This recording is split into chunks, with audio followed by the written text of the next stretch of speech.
The Sweetest Fig by Chris Van Allsburg. Monsieur Bibat, the dentist, was a very fussy man. He kept his small apartment as neat and clean as his office. If his dog Marcel jumped on the furniture, Bibat was sure to teach him a lesson, except on Bastille's Day. The poor animal was not even allowed to bark.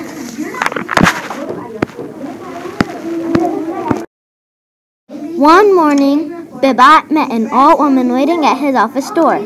She had a toothache and begged the dentist to help. "But you have no appointment," he told her.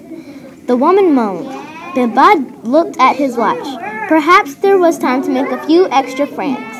He took her inside and looked in her mouth. "This tooth must come out," he said with a smile. When he was done, the dentist said, "I will give you some pills to kill the pain." The old woman was very grateful. "I can't pay you in money, but I have something much better." She took 2 figs from her pocket and handed them to Bibat. "Figs," he said angrily. "These figs are very special," the woman whispered. "They can make your dreams come true." She looked at him and put her fingers to her lips.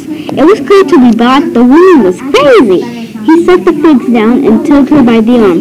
When she reminded him about the pills, he said, "I'm sorry, only for paying customers," and shoved her out the door. That evening, Bibat took his little dog to the park. Poor Marcel loved to sniff the tree trunks and bushes, but whenever he stopped, Bibat would pull sharply on the leash. Just before going to bed, the dentist had a small snack. He sat at his dining room table and ate one of the figs the old woman had given him. It was delicious, possibly the finest, sweetest fig he'd ever had. In the morning, Bibat dragged Marcel down the stairs for his morning walk. The steep steps were hard for the short-legged dog, but Bibat wouldn't think of carrying his pet. He hated to get Marcel's white hairs on his beautiful blue suit. As he walked along the sidewalk, Bibat could not help noticing people looking at him. "They are admiring my suit," he thought. But when Bibat saw his reflection in the window of a cafe, he stopped in horror. He was dressed only in his underwear. The dentist turned and ran into an alley. "Sucker boob," he thought. What has happened to my clothes?" Then he remembered the dream he'd had last night. In his dream, he stood in front of that very cafe, dressed in his underwear. Something else had happened in his dream, and Bibat struggled to recall it. Marcel, looking out from the shadows of the alley, began to bark. The dentist looked up and saw the rest of his dream come true. No one noticed Bibat as he ran home in his underwear. All the other parrots were fixed on the Eiffel Tower, which slowly drooped over as if it were made of soft rubber. Bibat understood now that the old woman with the figs had told him the truth. He would not waste a second fig. The next few weeks, as the reconstruction of the Eiffel Tower began, the dentist read dozens of books on hypnotism each night before he went to sleep. He gazed into a mirror and whispered over and over, "Bibat is the richest man on earth. Bibat is the richest man on earth." Soon in his dreams, that's exactly what he was.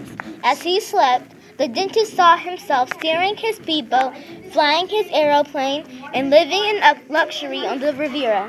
Night after night, it was the same. One evening, Bibat took the second fig from his cupboard. It would not last forever. Tonight, he thought, is the night.